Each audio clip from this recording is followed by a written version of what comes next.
그런 것들이 뒤죽박죽 되어 있는 것이 바로 아멘이라는 것. 그것을 갖다가 어떻게 정리할 것이냐, 그걸 정리하는데 굉장히 좋은 게 바로 갖추면 모든 문제들이 해결이 완전히 한 방에 다 되어버린다는 겁니다. 이것을 분명히 말씀드리지만 관계가 재밌으면 아멘 행복합니다. 좋으면.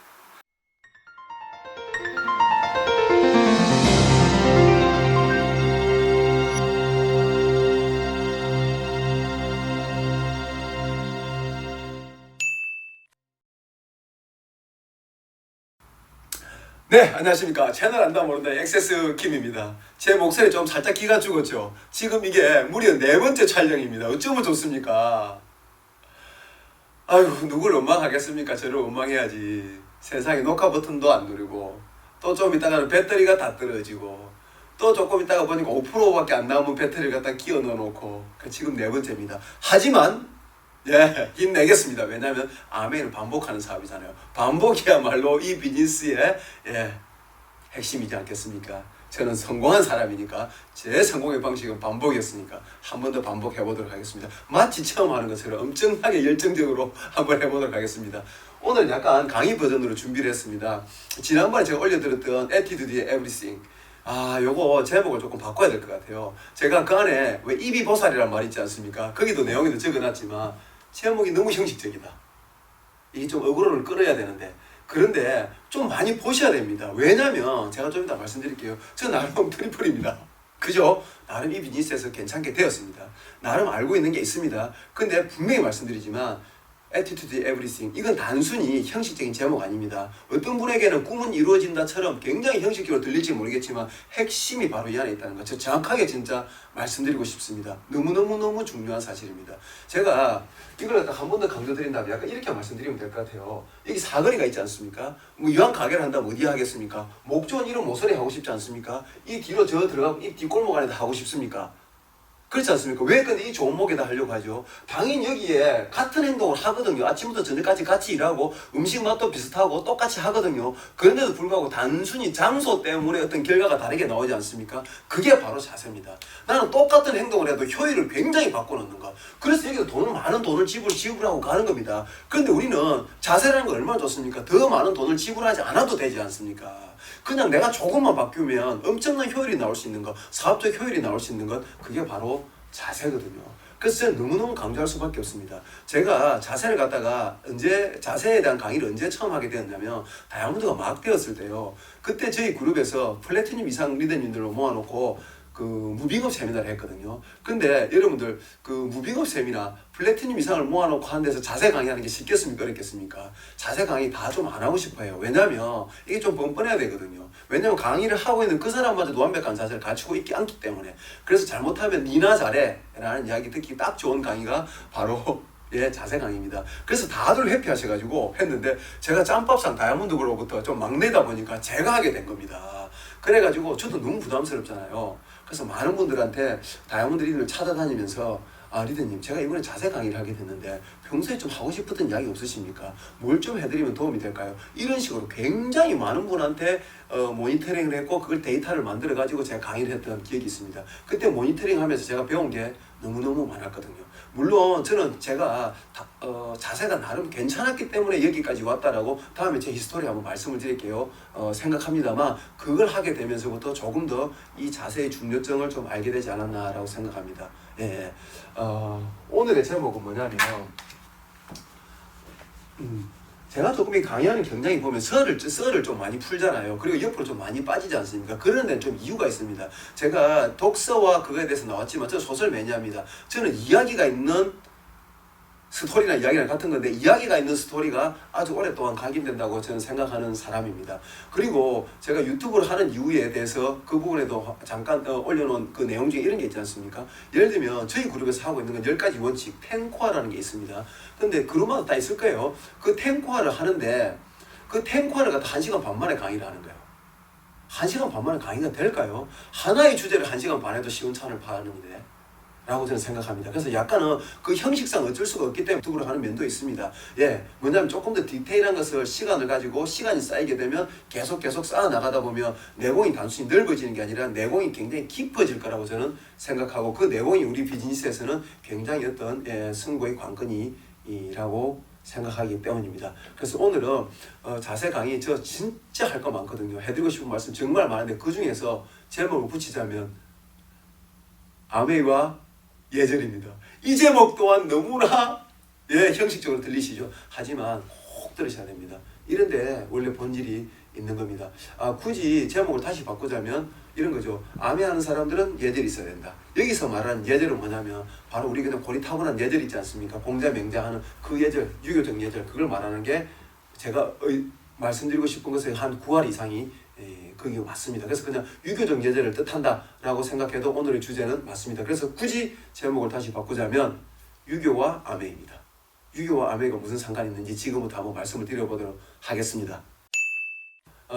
이 설명을 좀 드리려면 아무래도 배경 설명이 좀 필요합니다. 그래서 역사 이야기를 조금만 해드릴게요.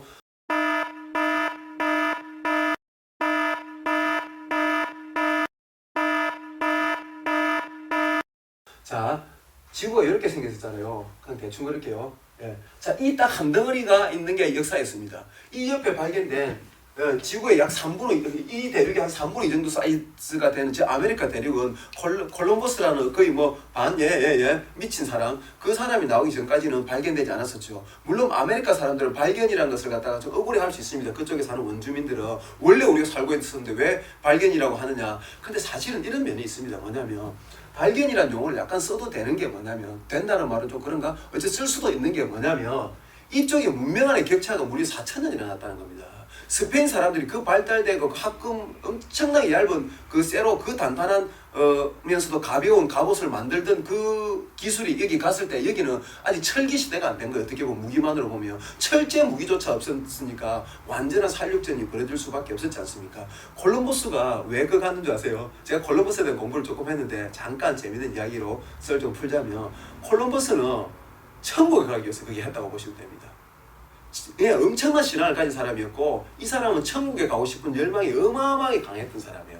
그게 어떻게 연결되는지는 좀 긴 설명이 필요하니까 빼고, 그래서 그 당시로서는 그때 거의 화성 탐사와 같을 정도의 어떤 모험을 시도한 거죠. 그 당시의 항해라는 게 이렇게 해안선 따라가는 거, 이렇게 대양을 향해 가는 게 아니었거든요. 그 말도 안 되는 거예요. 그 당시 배 개봐야 그냥 테니스 경기장 크기 정도의 어떤 배지 않습니까? 그걸 가지고 대양을 향해 나간다는 것, 그게 얼마나 큰 모험이었겠습니까? 그런데 이 사람이 이 당시에 이제 이쪽으로 가려고 하니까 먼저 포르투갈이 이 이베리아 반도 끝에 있는 이 포르투갈이 지리적 이점 같은 걸 이용해가지고 뭡니까? 또 정치적으로 굉장히 안정되어 있었기 때문에 대항해 시대를 먼저 열었잖아요. 그래서 희망곡을 발견하고 인도로 가가지고 엄청난 향료 같은 거 향신료를 들여오면서 엄청난 부국이 되어가고 있을 때 이 사람은 이쪽으로 가려고 하니까 또 싸움도 해야 되고 아니면 다툼도 있어야 되고 아니면 통행세도 내야 되고 복잡하니까 지구의 사이즈를 파악하기 시작한 거예요. 그 콜럼버스가 엄청난 다독가였어요. 그래서 실제로 그 당시 책이 굉장히 비쌌는데 이 사람은 막 낙서를 엄청나게 하면서 이 책을 읽어 나갑니다. 그 낙서를 통해서 이 사람의 정서를 갖다가 굉장히 정확하게 파악할 수가 있는 거거든요. 주석 달아놓은 걸 가지고. 그래서 이분이 굉장히 이 사람 겠다 이분 겠다가 어쨌든 이분이 파악하고 싶었던 게 뭐냐면 지구의 사이즈였는데, 이게 없었던 상태에서 지구의 사이즈가 얼마나 파악이 됐겠습니까? 많은 옛날 서적을 뒤져가지고 결국에 이 야구공만한 지구의 사이즈를 자기는 찾아낸 겁니다. 근데 실제의 사이즈는 얼마나 했다? 축구공만 했던 거예요. 그래서 이쪽으로 무려 100일 가까이를 가는, 100일을 가는데 석 달 하고 열흘 가는데 섬 하나를 만나지 않았다면 여러분은 그 공포가 어느 정도였을 겁니까? 어느 정도였겠습니까? 진짜 그야말로 인터스텔라죠. 그 정도의 공포감을 가지고 가다가 드디어 만난 곳이 여기였습니다. 그러니까 이쪽 사람들, 이 사람은 뭐라고 생각하겠어요? 당연히 인도라고 생각했고 인디언이라고 부를 수밖에 없었죠. 나중에 들어온 백인이 오히려 아메리칸이 된 겁니다. 억울하지만 그렇게 된 거예요. 그런데 이 하나밖에 없는 이 대륙에서도 어떻게 되느냐면 이 중간에 뭐가 있냐면 파미르곤이 있지 않습니까? 히말라야 산군지대. 그리고 높기도 높지만 넓기도 엄청나게 넓어요. 그리고 전 세계에서 가장 크고 지독한 고비 사막이 있습니다. 그리고 여기 뭡니까? 완전 한랭대가 있습니다. 그리고 여기 열대우림이 있고, 이해하시겠죠? 열대우림이 있고, 그게 무슨 산맥이지? 그것도 산맥이 막고 있고, 이런 식인 거예요. 그러니까 완전 그 당시에 운송 수단으로 이걸 교류라는 게 있을 필요가 없었던 겁니다. 그게 증명이 된 게 뭐냐면 유전적으로 볼 때 이쪽 인도 유로피언이잖아요. 인도 아리안. 그러니까 유럽 사람이 좀 억울할지 모르겠지만 이쪽 사람들의 계통은 사실 하나의 씨앗이다라는 거죠. 그리고 이쪽 사람들은 우리 또 뭐 일본이 다르고 만주족 다르고 말갈족 뭐 이렇게 하지만 사실은 한족 하지만 다 하나의 씨앗이다. 그리고 이쪽에 이쪽에 또 하나의 씨앗이 있지 않습니까, 그죠? 그리고 또 이쪽에 오시아니아 위주로 된 어떤 뭡니까 섬나라에 있는 그 하나의 씨앗. 그래서 엄밀하게 아무리 많이 나눠도 5개, 그냥 대충 나누면 4개의 인종밖에 없는 겁니다. 그 이 모든 인종이 살고 있는 나라가 사실은 인도죠. 그리고 철저하게 그 인종 따라서 카스트가 시작이 되었고 가장 지독한 카스트가 만들어진 곳이 바로 인도일 수밖에 없었습니다. 어쨌든 이거밖에 없었는데도 불구하고 이 두 군데의 역사는 굉장히 완벽하게 대잡이 됩니다. 서로 쳐다보고 발전하는 것처럼 교류가 없었는데도 똑같이 전개가 되는 거예요. 그 이유가 무엇이었을까? 이쪽에 보면 뭡니까? 마지막에 이 영국이라는 섬나라, 이쪽에 일본이라는 섬나라, 문명적으로 가장 뒤떨어져 있었습니다. 여전히 뭡니까? 유럽의 말썽쟁이. 이번에도 브렉시트 하지 않았습니까? 여기가 뭡니까? 우리 동네 말썽쟁이지 않습니까? 문명적으로 가장 뒤떨어져 있었던 이 나라가 나중에 대영 제국이 되고 대일본 제국이 돼요. 그 섬이고 사이즈도 비슷하고 인구도 비슷합니다. 그걸 이용해가지고 대단한 역사의 대잡이지 않습니까? 근데 역사적으로 더 디테일하게 들어가 보면 더 똑같다는 겁니다. 기원전 한 3, 4세기, 4, 5세기 전쯤에 이 동네에서 누가 나타나냐면 탈레스부터 시작한 최초의 철학자들이 나타납니다. 소크라테스, 플라톤으로 이어지는. 그리고 이쪽은 뭡니까? 공자, 맹자, 묵자 같은 사람들이 나타납니다. 이게 왜 이렇게 되었을까라는 겁니다. 이런 거죠. 뭐냐면 우리는 정주문명이잖아요. 농경민족이니까. 정주민족 사람들은 서로 돕고 살아야 되기 때문에 굉장히 착하고 평화를 사랑합니다. 근데 이쪽에 북위 45에서 한 50도쯤에 있는 이 사람들은 어떻느냐면 보세요. 탄자니아에서 마사이 마라까지 저도 그 사파를 갔다 왔는데 그 동물들이 뭐 때문에 그렇게 이동을 합니까? 먹이 때문에 이동을 하는 거거든요. 대이동을 하는 거거든요. 먹이 때문에. 그런데 그 동물들을 키우는 사람들이 저 유목민족인 거예요. 그러니까 동물 따라서 이동할 수밖에 없지 않습니까? 먹을 것을 찾아서. 근데 이 동물들이 먹어대는 양이 어마어마한 거예요. 어마어마해. 그런데 가다 보면 점점 줄어드는 시기가 있습니까? 없습니까? 당연히 있겠죠. 그럼 만나게 됩니까? 안 만나게 됩니까? 다투게 됩니까? 안 다투게 됩니까? 맞습니다. 이 사람들한테는 전쟁이 삶이었어요. 전쟁이 곧 경제생활이었어요. 많은 사람들이 전쟁의 결과로 약탈을 해오는 걸 알고 있는데 아닙니다. 약탈을 하는 게 전쟁의 목적이에요. 여자 훔쳐오고 노예 뺏어오는 게 원래 전쟁의 목적입니다. 그래서 서양사회에서도 전쟁을 하고 나면 꼭 배상금이라는 걸 물리는 이유가 뭐냐면 니하고 내하고 전쟁을 해서 내가 이런 피해를 입었으니 너는 나에게 그러니까 항복을 할 때는 항상 배상금을 갖다가 선정을 하는 이유도 바로 거기에 있습니다. 경제활동이기 때문에. 자, 그런데 옛날에 전쟁이 어땠겠습니까? 아까 여기에 철기도 없을 때 그냥 치고받고 하든지 뭐 돌 같은 거 좀 던져가지고 싸우든 이런 수준이었다가 점점 문명이 발달하잖아요. 점점 날카롭고 치명적인 무기가 나오면서 특히 철기 시대에 이르지 않습니까? 그러다가 드디어 핵폭탄이 개발이 됩니다. 그게 뭐냐면 바로 활이었습니다. 활. 이 활은 근처에 가지 않고 사람에 접근하지 않고 사람을 죽일 수 있고 동물을 죽일 수 있다는 것은 엄청난 거였습니다. 거기다 이제 기마술이 나오면서 기마와 활이 만났던 거. 그걸 잘했던 데가 바로 고구려 같은데요. 특히 우리나라 그 활은 이렇게 몽고다이죠. 몽골 사람들 잘하는 거. 작기 때문에 말을 타고 가는데 뒤쪽으로 돌려서도 활을 쓸 수 있었던 민족은 몇 나라가 안 됐습니다. 그리고 활과 말을 지배한 나라가 전쟁에서 완전 이겨야 되는 시절이 온 겁니다. 어쨌든 전쟁의 사이즈가 어마어마하게 커지면서 어떤 일이 벌어지냐면 한 사람이 만들어내는 이 뭡니까 나라라는 규모가 처음으로 생기고 최초의 국가가 생긴 겁니다. 단순히 봉건 제후 이런 정도가 아니라 완전히 한 사람의 권력이 어마어마한 사람을 이걸 나라라고 하지 않습니까? 근데 나라가 제대로 된 나라가 한 번도 만들어져 본 적이 없다 보니까 뭐가 필요하겠습니까? 맞습니다. 바로 체계가 필요했던 거예요. 그래서 그 춘추와 전국시대, 춘추시대 때는 뭐 한 800개 정도까지 나라가 있었다라고 이야기하는 사람들도 있더라고요. 그러다가 이게 점점 작아지면서 군웅할거되죠. 그게 이제 전국시대입니다. 요 중간쯤에 있었던 분들이 바로 이 최초의 철학자들입니다. 그 많은 나라들을 달아다니면서 옛날에 국경이 있습니까? 뭐 있습니까? 옛날에 일이 넘어가면 그냥 제 나라 사람, 일이 넘어가면 너 나라 사람 되는 거 아니겠습니까? 그죠? 그 시절에 이제 나 옛날에 동네 훈장 같은 사람들이에요. 제자백가 시대가 열린 거야. 나는 이런 논리를 가지고 있어. 나는 동이족인데 옛날부터 우리 동네에서 우리 마을에서 우리가 살던 민족이 지켜오던 어떤 것인데 이걸 내가 법 좀 제대로 제도해 보았어. 나는 이걸 유교라고 부르요. 이런 사람들이 공자만 있었던 게 아니라 엄청나게 많은 사람들이 있었던 거예요. 그래서 나를 재상으로 써주시면 이걸 가지고 여기 다 정리를 한번 해보겠어 했던 게 그 사람들이었던 겁니다. 이해하시겠죠, 그죠? 예, 자 여기서 좀 공통점 이제 조금씩 오기 시작하죠. 그렇지 않습니까? 예. 그런데 이쪽에서는 결국 뭡니까? 기독교 문명이 엄청나게 발달하게 되고 우리는 완전 유교화 되잖아요. 근데 이 동아시아에서는 유교가 없는 동아시아라는 건 상상할 수가 없죠. 어느 날 법이 없어져도 뭔가 유교적인 법칙만 가지고도 이 사회를 돌릴 정도로 완전 유교화된 어떤 게 되고 이쪽은 기독교화된 어떤 게 됩니다. 근데 왜 그렇게 됐을까요? 그건 그 당시에 가장 큰 제국이었던 로마가 국교화했기 때문입니다. 그게 필요했기 때문입니다. 이쪽은 가장 큰 제국이었던 한나라가 바로 국교화시켰기 때문입니다. 그들은 그걸 왜 필요로 했을까요? 아까 말씀드렸죠. 엄청난 관계 정리 능력이기 때문이었습니다. 유교라는 게 사실은 굉장히 불합리한 게 많아요. 특히 여성의 인권과 아이의 인권은 완전히 작살입니다. 한마디로 말해서 조선시대 유교를 완전히 꽃피운 나라가 오히려 조선입니다. 조선시대 정조전에 의해서 완전 유교국가, 즉 뭐 장가간다 해서 시집간다로 바뀐 거, 그 시집간다가 장난이 아닌 거죠. 그 시집살이라는 게. 예, 아까 말씀드린 이런 거 있잖아요. 막 아까 이야기한 거 아니라 아까 녹화할 때 이야기했던 건데 지금 제가 헷갈리고 있습니다.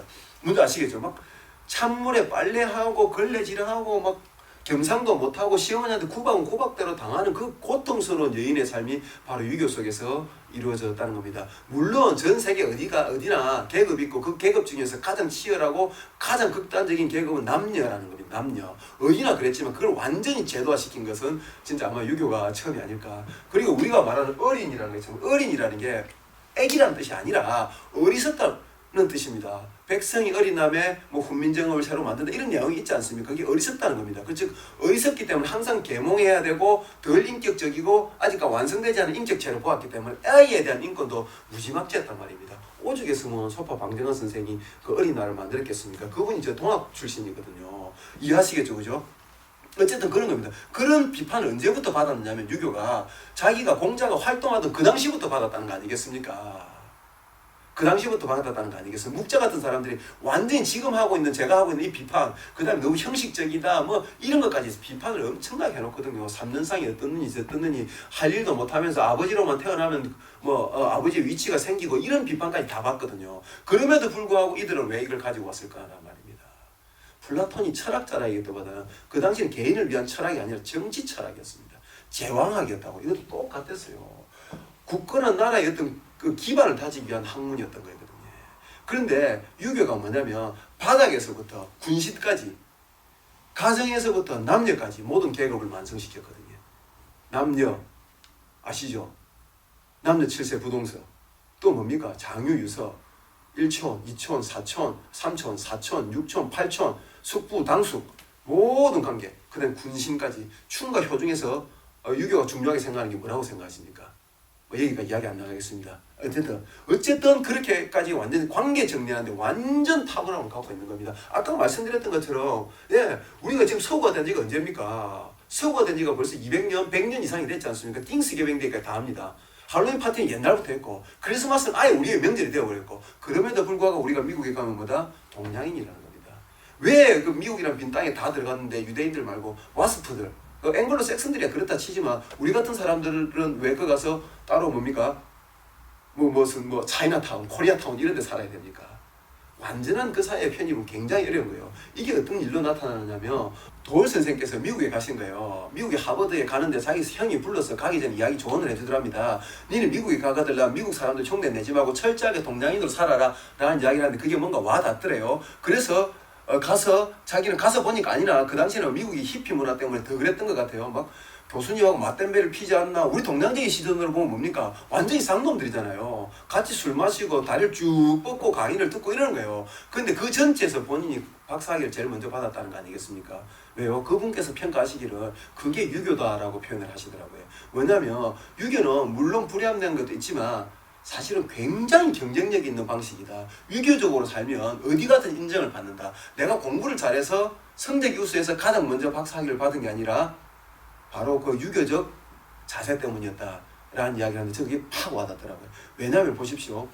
우리가 공부를 20등 하는 친구하고 공부 5등 하는 친구가 있어요. 근데 20등 하면서 예의가 있어. 근데 5등 하면서 예의가 없어. 누가 잘 살 것 같습니까? 당연히 20등 하면서 예의 있는 애가 잘 산다니까요. 또한 무엇보다 더 행복하다니까요. 그런데 옛날 산업사회 같은 우리 아버지 세대 같았으면 5등 해도 싸가지 없어도 5등 하는 친구가 왜냐면 그게 더 가치가 높았기 때문에. 하지만 이제는 교양의 시대에 분명히 들어섰다는 겁니다. 제 눈에 묘하게 불안함이 보이죠. 카메라 또 꺼질까봐. 이번에까지 꺼지면 진짜 안 됩니다.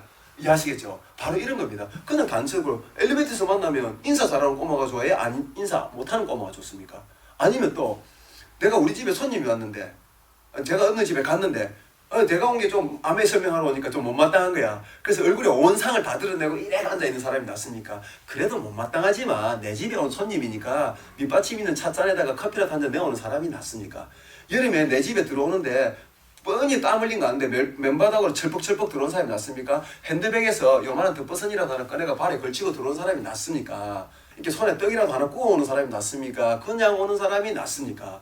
이걸 너무 형식적으로 받아들이면 안 된다니까요. 동양적 예절은 생각보다 관계 정리하는데 탁월한 거예요. 그런데 우리 암의 비즈니스가 어떤 비즈니스입니까? 극단적인 관계 비즈니스입니다. 그냥 관계 비즈니스가 아니라 극단적인 관계 비즈니스예요. 예를 들어 볼게요. 직장에서 내가 상사예요. 근데 여기 나와서 제 부하 직원한테 스폰서님 해야 되는 것도 바로 여기고, 어쩌면 그렇지 않습니까? 또 예를 들면 이런 거요. 어쨌든 그런 겁니다. 그런 관계가 완전 뒤섞이는 거예요. 집에서는 내가 언니인데 여기 오면 내가 그거고, 저는 52인데 우리 스폰서는 42이고 그 위에 스폰서는 27살짜리 아가씨고, 그래도 스폰서님 오셨어요 라고 이렇게 해줘야 되는, 해줘야 되는 게 아니라 해야 되는 게 맞는 그런 관계가 굉장히 뒤섞여 있는 사회적 레벨도 나는 많이 배웠고 이 사람 작게 배웠고, 이런 것들이 완전히 짬뽕이 되어 있는 이 관계의 정리를 어떻게 하실랍니까? 암의 비즈니스를 분명히 말씀드리지만 관계가 재밌으면 아멘은 행복합니다. 좋으면. 관계가 나쁘면 아메이는 행복하지가 않습니다. 그 다음 미팅이 재밌으면 아메이 자체가 재밌습니다. 미팅이 재미가 없으면 아메이 자체가 지루합니다. 즉 관계와 세미나, 관계와 배움, 이 두 개는 아메이 비즈니스 핵심 중에 핵심입니다. 그 중에 하나인 요걸 갖다가 관계에 대한 이야기를 제가 지금 사실 드리고 있는 겁니다. 이런 식으로 이 예절이라는 것은 생각보다 어려운 거예요. 근데 문제가 뭐냐면 예절은 사실 계급 문화의 산물이지 않습니까? 제가 그 과정을 쭉 말씀드렸지만 예절이 하나뿐이면 얼마나 좋겠습니까? 그리고 예절이라는 게 이런 면이 있거든요. 어른들의 거짓말 같은 거잖아요. 예를 들어 우리 장인어른이 다치신 거예요. 그래서 제가 뭐 생명의 위험이 있고 이런 건 아니고 경이 타다 이제 다치신 거야. 그래서 한 일주일 입원해 계셔야 되는 거예요. 그래서 멀리 떨어져 있어요. 그래서 전화를 해가지고 안부 전화를 묻다가 한번 가보려고, 장인어른 괜찮으십니까? 이야기하시고 하고 나서 제가 그 병원이 어디입니까? 그러니까 장인어른이 뭐라 그럽니까? 아이고 김서방 안 와도 된다 이러지 않습니까? 그 말 듣고 안 가면 뭐다? 바보 되는 거예요. 장인어른 오지 마라 하는 게 예의고, 그럼에도 불구하고 나는 가는 게 예의라는 것. 이런 거짓말, 어른들의 거짓말 같은 면이 있는 거지. 이게 사실은 약간 어려운 면도 없지 않아 있는 겁니다. 이것들이 끝없이 교차하는 것이고, 이런 거짓말의 두께 내지는 포장지 두께가 가장 두꺼운 데가 제가 볼 때 일본 같은 그런 나라인 것 같아요.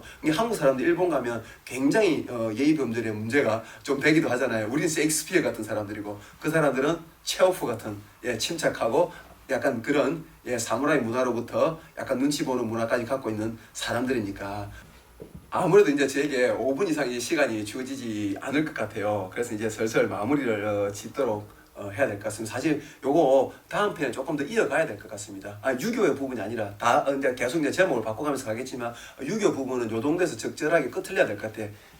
자, 그 부분 말씀드릴게요. 예절과 예절의 충돌이 일어났을 때 어떻게 할 거냐는 겁니다.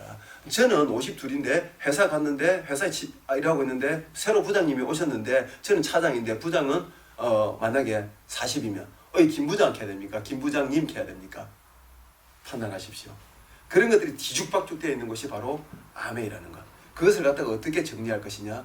그걸 정리하는데 굉장히 좋은 게 바로 유교적 예절을 갖추면 모든 문제들이 해결이 완전히 한 방에 다 되어버린다는 겁니다. 이 강의를 듣고 계신 여성분 중에서 아주 예쁘신 거예요. 그리고 그분이 톡톡 튀는 매력을 가지고 있는 거예요. 톰보이 같은. 그래서 남편이 그 성격에 완전 반해버린 거예요. 죄송하지만 남편을 꼬실 때는 그렇게 해도 되는데 대중적인 삶을 그렇게 살아나가면 큰일 납니다. 이해하시겠죠? 어쨌든 암의 비즈니스는 처음부터 끝까지 예절을 갖추시면 굉장히 많은 문제들이 해결될 수 있고 관계의 끈이 굉장히 두터워질 수 있다. 다음번에는 이 관계의 끈에 대한 그럼 어떤 방식이어야 하는 것에 대한 이야기를 아주 조심스럽게 디테일하지 않게 하지만 도움되게 말씀을 드리도록 하겠습니다. 진짜 우여곡절 끝에 여기까지 왔네요. 저는 만족스럽지 않지만 편집 없는 방송, 대본 없는 방송이니까 이대로 오늘 가서 올리도록 하겠습니다. 다음 편